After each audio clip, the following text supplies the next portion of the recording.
Entendes o que estás lendo? O podcast que te leva através das páginas da Bíblia, livro por livro, capítulo por capítulo. Uma exposição bíblica emocionante.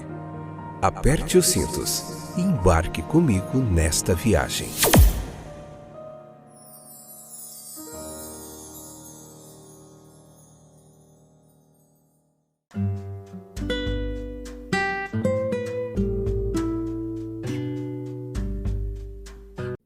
Olá, gente boa de Deus, eu sou o Fábio e esse é mais um episódio do podcast Entendes o que estás lendo. Hoje, especialmente, Deuteronômio capítulo 2, parte 2, episódio de número 697, nona temporada. Ainda estava acostumado a falar oitava, né? Foram tantos meses no livro de Mateus, 9 meses, mas agora é a nona temporada, livro de Deuteronômio, capítulo por capítulo. Você é muito bem-vindo aqui. Se aproximamos do episódio número 700, tem sido uma jornada fantástica através da Bíblia Sagrada. Que bom ter você aí. Obrigado pela sua audiência e pela paciência, aqueles que sempre estão conosco e nos acompanham, aqueles que estão chegando agora, que Deus abençoe grandemente sua vida, que essa palavra te abençoe, te edifique, te transforme, te renove. Essa é a nossa crença com respeito à palavra de Deus. E é isso que certamente temos visto acontecer. Deus tem transformado vidas pelo poder da sua palavra. Vamos falar hoje do desperdício dos guerreiros, olha só. Deuteronômio capítulo 2, versículo 14 ao 19 hoje, tá? Então vai lá, leia o capítulo 2 e vem para cá. Este capítulo 2 vai ficar somente em 2 episódios, hoje é o último e o próximo será o 3, tá bom? Joia demais. Então havia evidentemente um conhecimento considerável da arte da guerra ali no meio do povo israelita, ao deixar o Egito. Moisés era versado nela, nós entendemos, como em muito mais, e a multidão mista que acompanhou o êxodo também conteria homens habilidosos em armas, as armas disponíveis na época. E a experiência de oposição por parte de Amaleque, etc., provocaria uma experiência em guerra. Além disso, a presença de homens experientes ou veteranos, digamos assim, dá confiança às tropas jovens em conflitos reais. No entanto, é estranho dizer: Deus manteve o povo vagando até que todos os guerreiros fossem eliminados e enterrados no deserto. A invasão ela deve ser feita pela geração emergente, que nunca viu a arte militar ou as revisões no Egito. Disto nós aprendemos que os caminhos de Deus não são os nossos caminhos, nem os seus pensamentos os nossos pensamentos. Na verdade, seus planos são frequentemente construídos de modo a confundir a sabedoria mundana.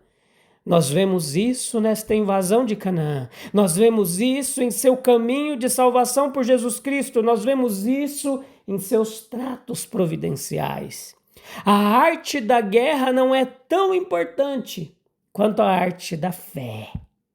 A experiência dos veteranos não era nada em comparação com a fé corajosa em Deus.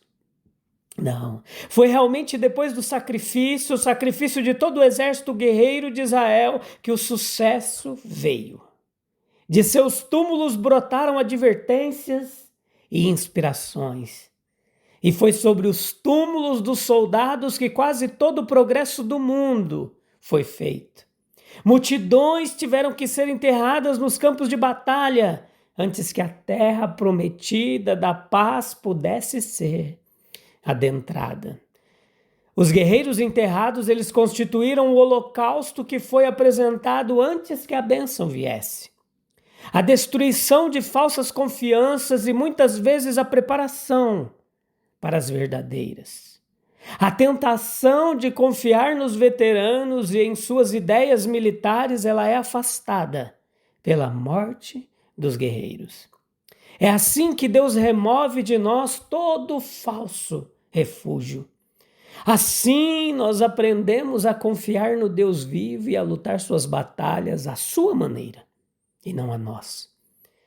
A providência, ela é muitas vezes apenas a remoção dos guerreiros que eram tão sábios aos seus próprios olhos e tão capazes de tomar o melhor curso e fazerem a melhor escolha, para que o povo pudesse seguir somente o Senhor.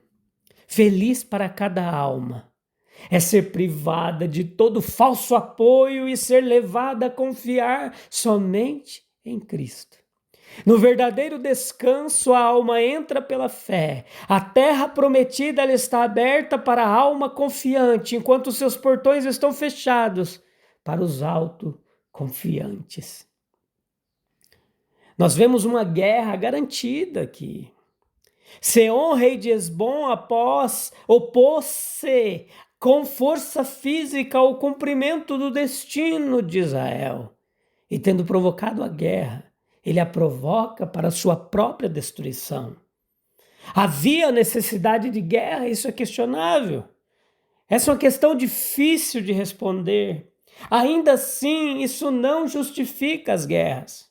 A maioria das guerras é indefensável. A guerra é um instrumento bárbaro. E à medida que a inteligência avança, pode ser substituída por melhores métodos de conquista e soluções de conflitos. Mas às vezes se torna a última e desesperada alternativa. Se a guerra foi tolerada no céu, ela pode ser tolerada na terra.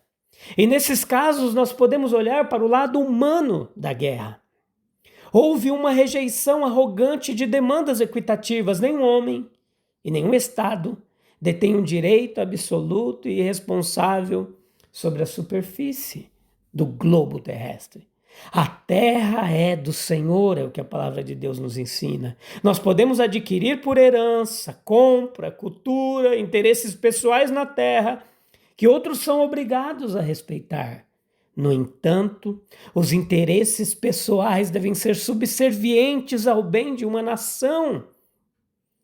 Israel exigiu justamente um direito de passagem para suas próprias posses. Os termos propostos pelos hebreus eram justos, equitativos, e o ônus da guerra recaiu sobre aquele que os rejeitou.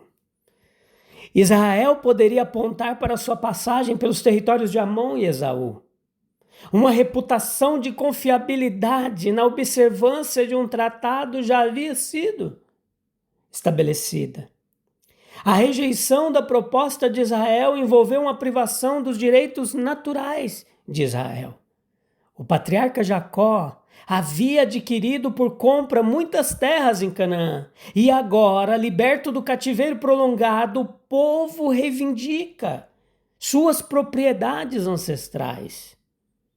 Se deixarmos de lado os mandamentos de Jeová, havia uma ampla razão fundada na justiça comum, pela qual os hebreus deveriam exigir uma passagem para Canaã.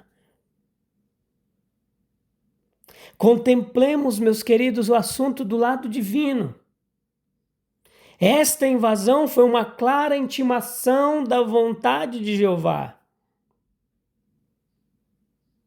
Não é lugar do homem julgar seu Deus. Somos, em grande parte, ignorantes em todos os fatores nesta causa, neste caso. Há considerações mais vastas do que podemos alcançar. Problemas que não podemos resolver. Nossos julgamentos morais, eles são frequentemente distorcidos por sentimentos fracos, mórbidos. Temos certeza de que a culpa dos amorreus foi grande. Não nos é dito completamente que formas essa culpa assumiu, mas é certo que as mais flagrantes corrupções floresceram entre eles.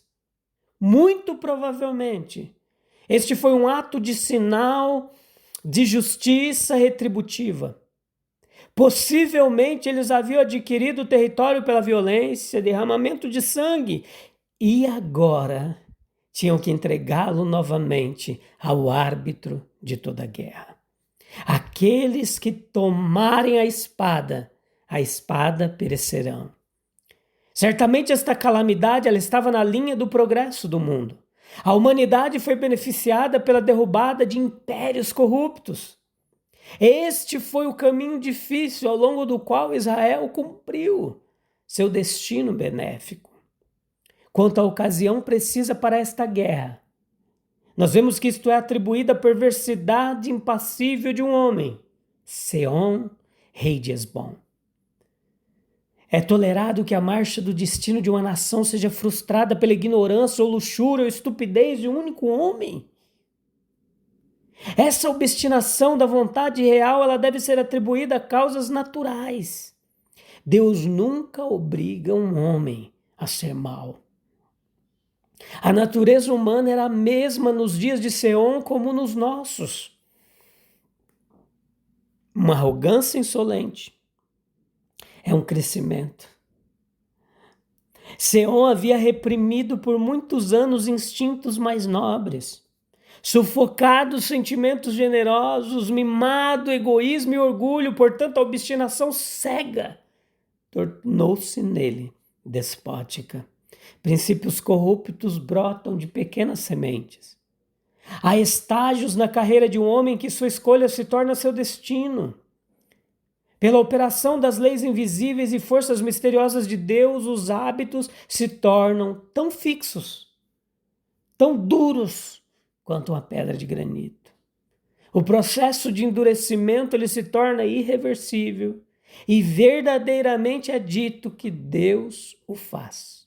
Então, na esfera moral, há um ponto em que a escolha humana termina e em sua capacidade judicial Deus intervém e conserta irreversivelmente toda a questão. Aquele que é imundo, que se suje ainda mais. Nós endurecemos lenta e imperceptivelmente nossas naturezas conscientes. Então Deus as conserta com seu ato judicial.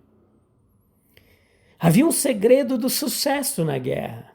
A promessa de sucesso de Deus não exclui o esforço humano. Sua promessa sempre pressupõe a atividade sábia do homem. Sua promessa de ajuda tem a intenção de estimular e não suplantar o esforço corajoso. Só podemos nos mover com sucesso na linha da promessa de Deus. Devemos seguir com firmeza o caminho de Deus, e então sua mão direita nos sustentará. Se a lentidão acorrentar nossos pés, logo nós podemos perder o rastro de suas pegadas. Um ato corajoso é o precursor de muitos sucessos. O relato da proeza de Israel, ele voou como nas asas do vento. E o medo generalizado que ele induziu tornou mais conquistas fáceis. Os frutos de atos bons ou maus, eles podem se reproduzir por muitos e muitos tempos. O primeiro passo em um novo curso é de grande importância.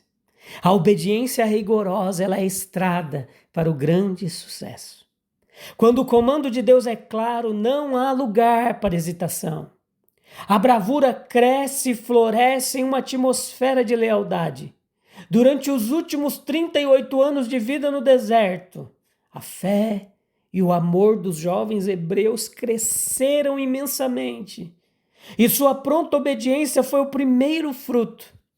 Eles estavam cansados em amor fiel a Deus. Falando desse período em uma data posterior, Deus diz por seus profetas: eu me lembro de ti, do teu amor quando me seguia no deserto. Ao guardar todos os mandamentos de Deus, eles encontraram uma grande recompensa.